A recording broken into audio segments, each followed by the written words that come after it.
మోకాళ్లు కీళ్ల నొప్పులకు అద్భుత పరిష్కారం. ప్రకృతి ప్రసాదించిన శ్రేష్టమైన ఆయుర్వేద వనమూలికల సమ్మేళనం పెయిన్ గార్డ్.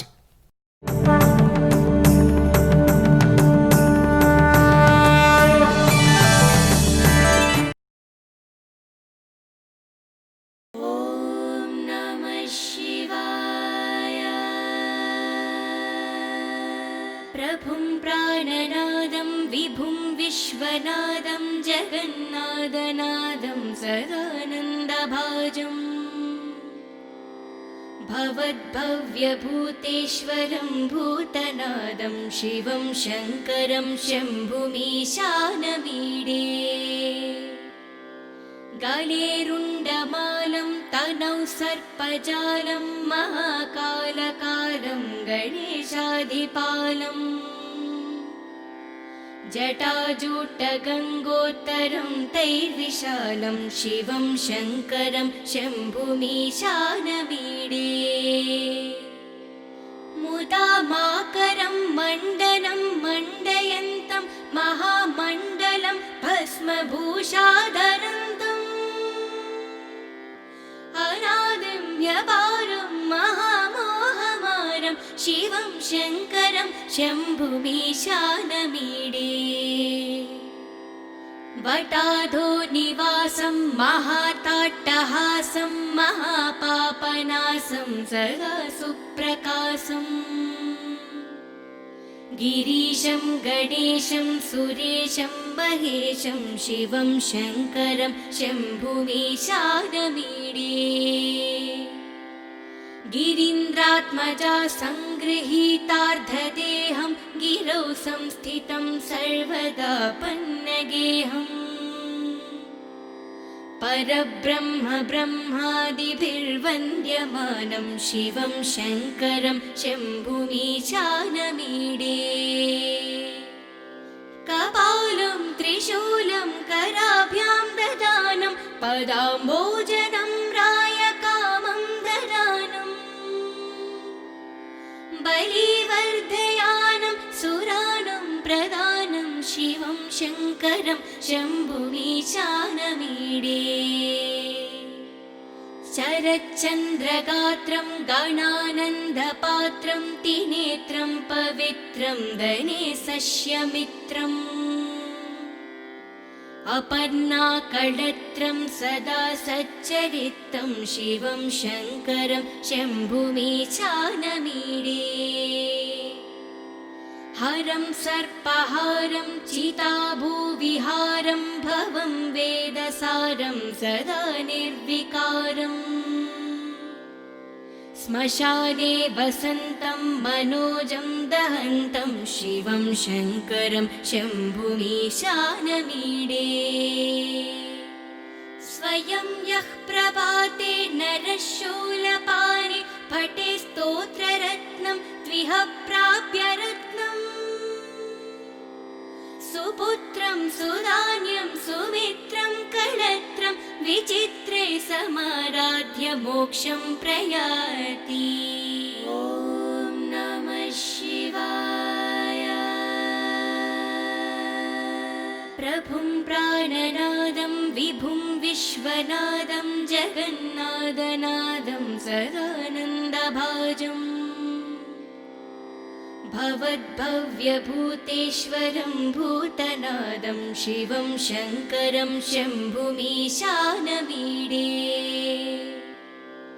गलेरुण्डमालं तनौ सर्पजालं महाकालकालं गणेशाधिपालम् जटाजूटगङ्गोत्तरं तैर्विशालं शिवं शङ्करं शम्भुमीशानमीडे मुदामाकरं मण्डनं मण्डयन्तं महामण्डलं भस्मभूषाधरन्तम् अनादिं व्यपारं महामोहमारं शिवं शङ्करं शम्भुमीशानमीडे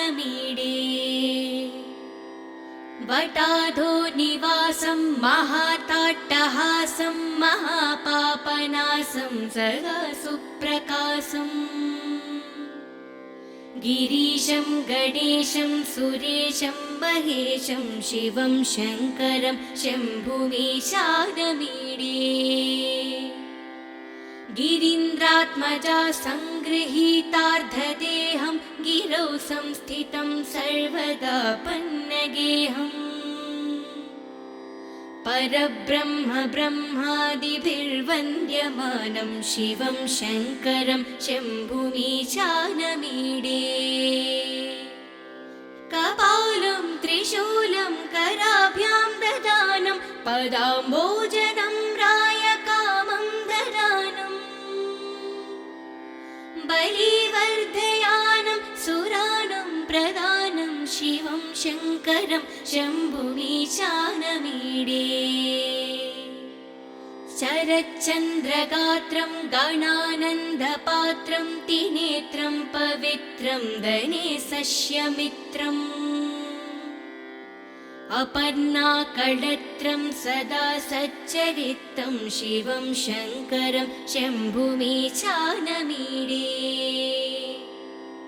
हरं सर्पहारं चिताभूविहारं भवं वेदसारं सदा निर्विकारम्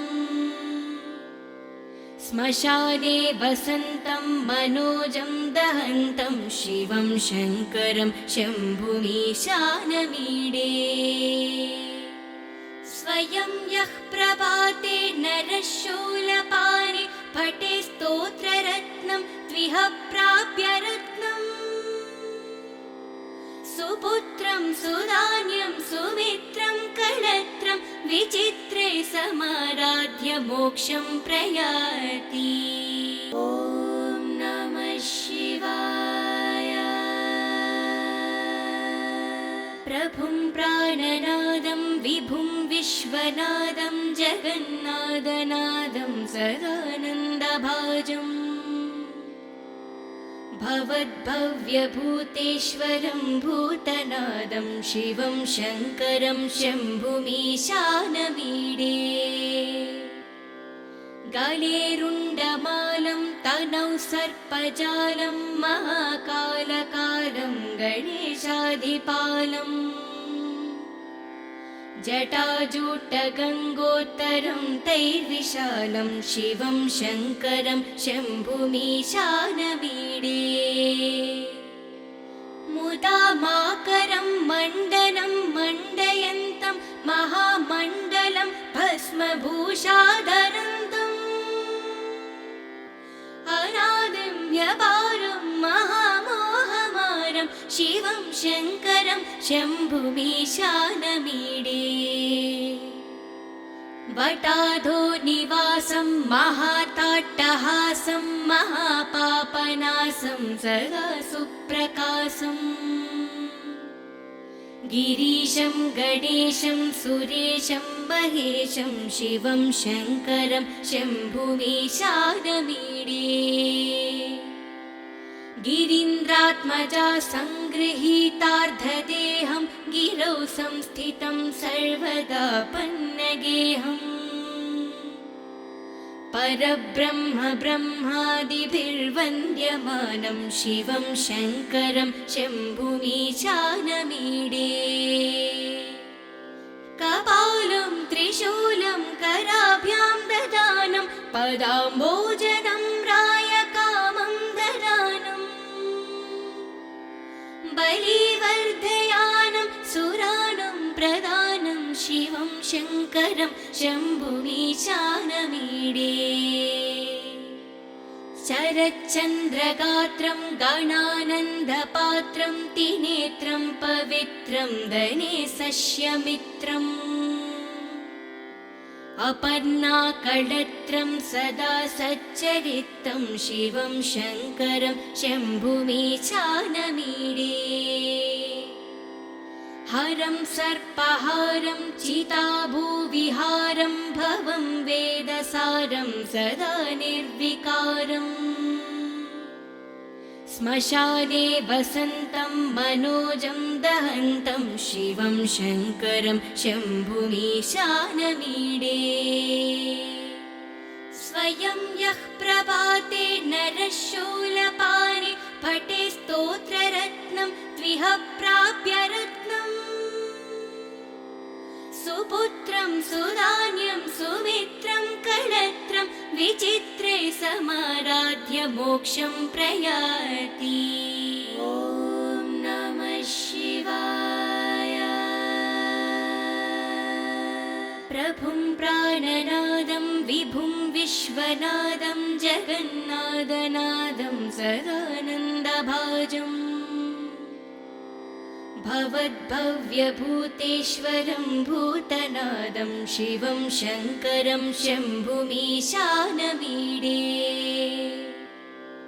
गलेरुण्डमालं तनौ सर्पजालं महाकालकालं गणेशाधिपालम् जटाजूटगङ्गोत्तरं तैर्विशालं शिवं शङ्करं शम्भुमीशानमीडे। मुदामाकरं मण्डनं मण्डयन्तं महामण्डलं भस्मभूषाधरन्तम् अनादिं व्यपारं महामोहमारं शिवं शङ्करं शम्भुमीशानमीडे। वटाधो निवासं महाताट्टहासं महापापनासं सदा सुप्रकाशम्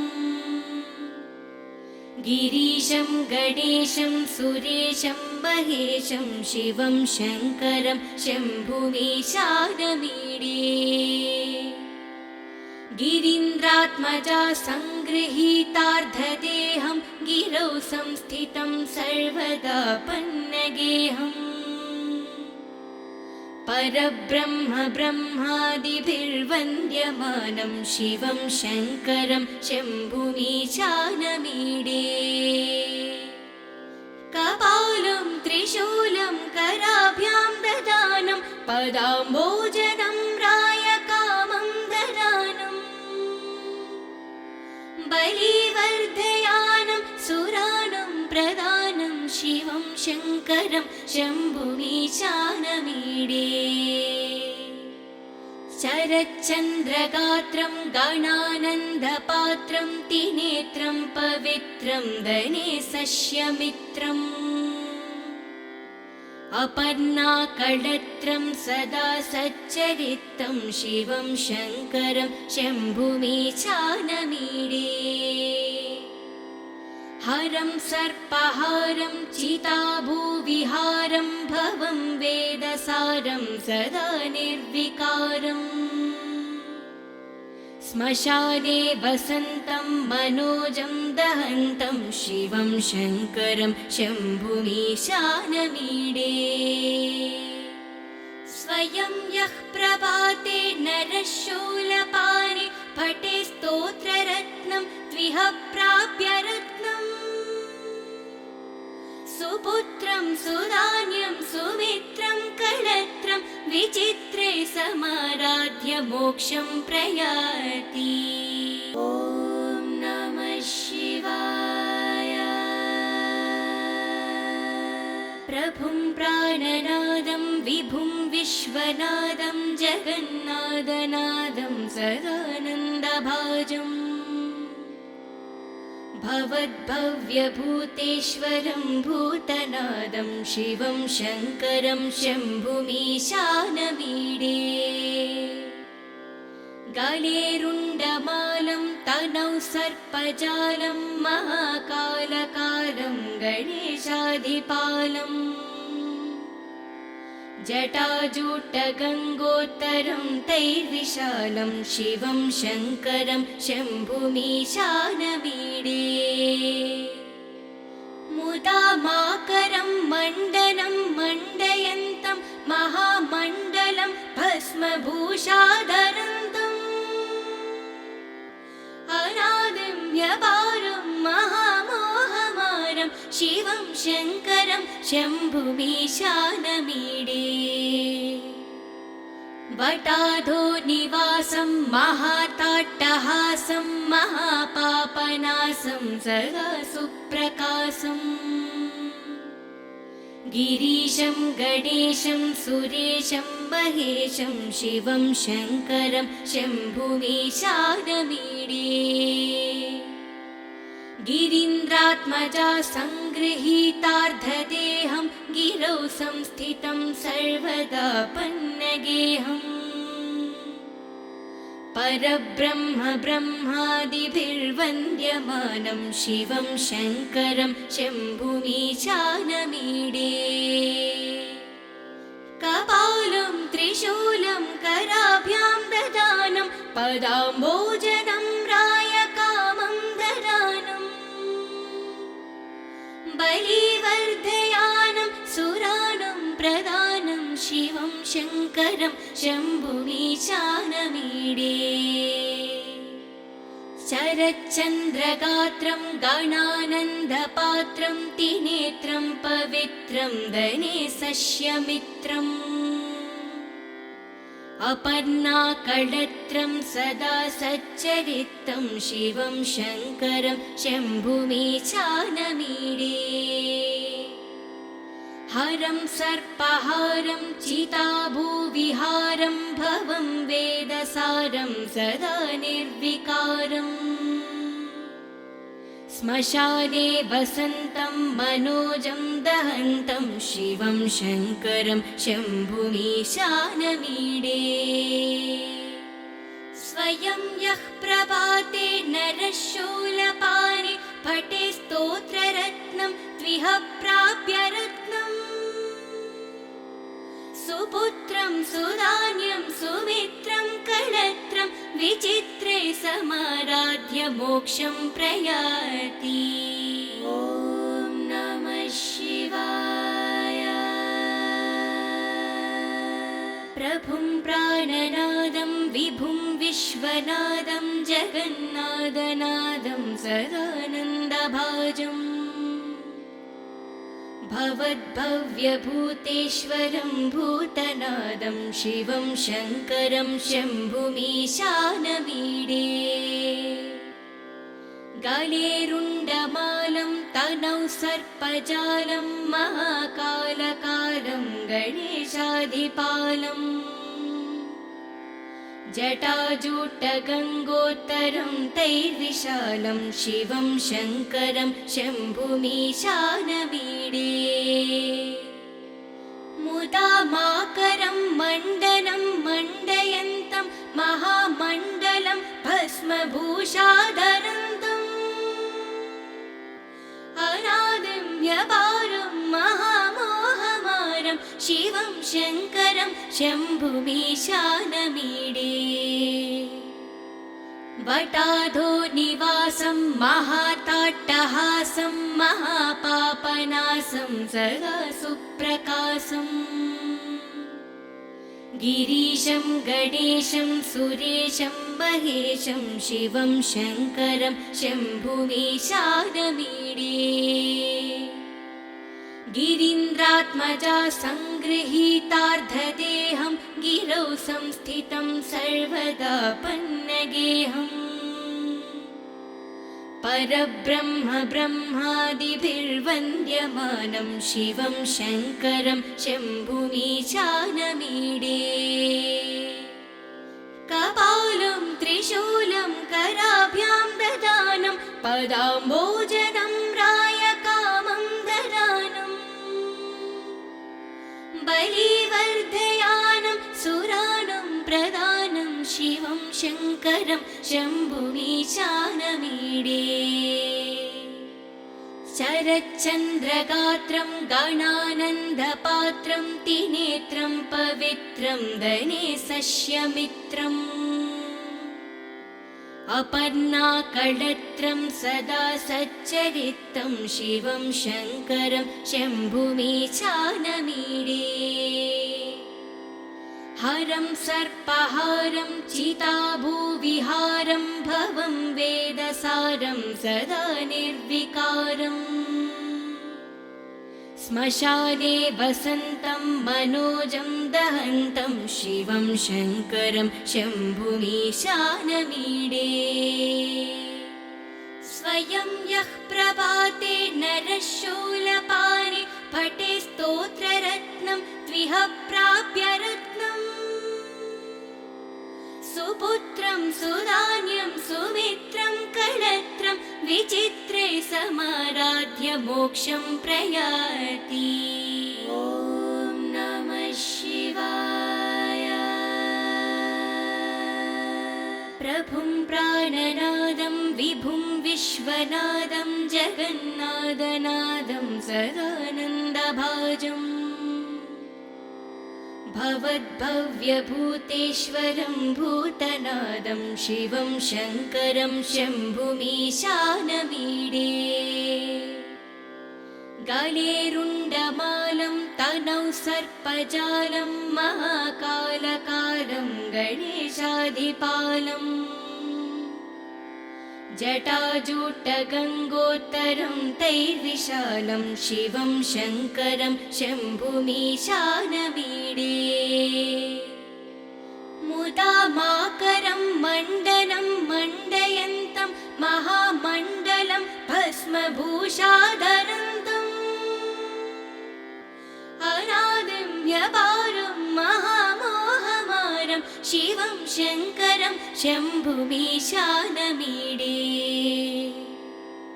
वटाधो निवासं महाताट्टहासं महापापनासं सदा सुप्रकाशम् गिरीशं गणेशं सुरेशं महेशं शिवं शङ्करं शम्भुमीशानमीडे। गिरीन्द्रात्मजा सङ्गृहीतार्धदेहं गिरौ संस्थितं सर्वदा पन्नगेहम् परब्रह्म ब्रह्मादिभिर्वन्द्यमानं शिवं शङ्करं शम्भुमीशानमीडे। कपालं त्रिशूलं कराभ्यां ददानं पदाम्बोजनं रायकामं ददानं बलिवर्धयानं सुरानं प्रदानं शिवं शङ्करं शम्भुमीशानमीडे। शरच्चन्द्रगात्रं गणानन्दपात्रं त्रिनेत्रं पवित्रं धनेशस्यमित्रम् अपर्णाकळत्रं सदा सच्चरितं शिवं शङ्करं शम्भुमीशानमीडे। हरं सर्पहारं चिताभूविहारं भवं वेदसारं सदा निर्विकारम् श्मशाने वसन्तं मनोजं दहन्तं शिवं शङ्करं शम्भुमीशानमीडे। स्वयं यः प्रभाते नरः शूलपाणि पठे स्तोत्ररत्नं त्विह प्राप्य रत्नम् सुपुत्रं सुधान्यं सुमित्रं कलत्रं विचित्रे समाराध्य मोक्षं प्रयाति। ॐ नमः शिवाय। प्रभुं प्राणनादं विभुं विश्वनादं जगन्नादनादं सदानन्दभाजम् भवद्भव्यभूतेश्वरं भूतनादं शिवं शङ्करं शम्भुमीशानमीडे। गलेरुण्डमालं तनौ सर्पजालं महाकालकालं गणेशाधिपालम्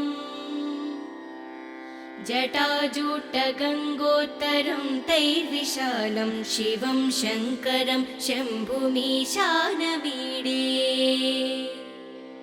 मुदामाकरं मण्डनं मण्डयन्तं महामण्डलं भस्मभूषाधरन्तम् अनादिं व्यपारं महामोहमारं शिवं शङ्करं शम्भुमीशानमीडे। वटाधो निवासं महाताट्टहासं महापापनासं सदा सुप्रकाशम् गिरीशं गणेशं सुरेशं महेशं शिवं शङ्करं शम्भुमीशानमीडे। गिरीन्द्रात्मजा सङ्गृहीतार्धदेहं गिरौ संस्थितं सर्वदा पन्नगेऽहम् परब्रह्म ब्रह्मादिभिर्वन्द्यमानं शिवं शङ्करं शम्भुमीशानमीडे कपालं त्रिशूलं कराभ्यां ददानं पदाम्बोजनं रायकामं ददानं बलिवर्धयानं सुरानं प्रदानं शिवं शङ्करं शम्भुमीशानमीडे शरच्चन्द्रगात्रं गणानन्दपात्रं त्रिनेत्रं पवित्रं दने सस्यमित्रम् अपर्णाकळत्रं सदा सच्चरितं शिवं शङ्करं शम्भुमीशानमीडे हरं सर्पहारं चिताभूविहारं भवं वेदसारं सदा निर्विकारम् श्मशाने वसन्तं मनोजं दहन्तं शिवं शङ्करं शम्भुमीशानमीडे स्वयं यः प्रभाते नरः शूलपाणि पठे स्तोत्ररत्नं त्विह प्राप्य रत्नम् सुपुत्रं सुधान्यं सुमित्रं कलत्रं विचित्रे समाराध्य मोक्षं प्रयाति ॐ नमः शिवाय प्रभुं प्राणनादं विभुं विश्वनादं जगन्नादनादं सदानन्दभाजम् भवद्भव्यभूतेश्वरं भूतनादं शिवं शङ्करं शम्भुमीशानमीडे गलेरुण्डमालं तनौ सर्पजालं महाकालकालं गणेशाधिपालम् जटाजूटगङ्गोत्तरं तैर्विशालं शिवं शङ्करं शम्भुमीशानमीडे मुदा माकरं मण्डनं मण्डयन्तं महामण्डलं भस्मभूषाधरन्तम् अनादिं व्यपारं महामोहमारं शिवं शङ्करं शम्भुमीशानमीडे वटाधो निवासं महाताट्टहासं महापापनासं सदा सुप्रकाशम् गिरीशं गणेशं सुरेशं महेशं शिवं शङ्करं शम्भुमीशानमीडे गिरीन्द्रात्मजा सङ्गृहीतार्धदेहं गिरौ संस्थितं सर्वदा पन्नगेऽहम् परब्रह्म ब्रह्मादिभिर्वन्द्यमानं शिवं शङ्करं शम्भुमीशानमीडे कपालं त्रिशूलं कराभ्यां ददानं पदाम्बोजनं रायकामं ददानं बलिवर्धयानं सुरानं प्रदानं शिवं शङ्करं शम्भुमीशानमीडे शरच्चन्द्रगात्रं गणानन्दपात्रं त्रिनेत्रं पवित्रं दने सस्यमित्रम् अपर्णाकळत्रं सदा सच्चरितं शिवं शङ्करं शम्भुमीशानमीडे हरं सर्पहारं चिताभूविहारं भवं वेदसारं सदा निर्विकारम् श्मशाने वसन्तं मनोजं दहन्तं शिवं शङ्करं शम्भुमीशानमीडे स्वयं यः प्रभाते नरः शूलपाणि पठे स्तोत्ररत्नं त्विह प्राप्य रत्नम् सुपुत्रं सुधान्यं सुमित्रं कलत्रं विचित्रे समाराध्य मोक्षं प्रयाति मोक्षं प्रयाति मोक्षं प्रयाति।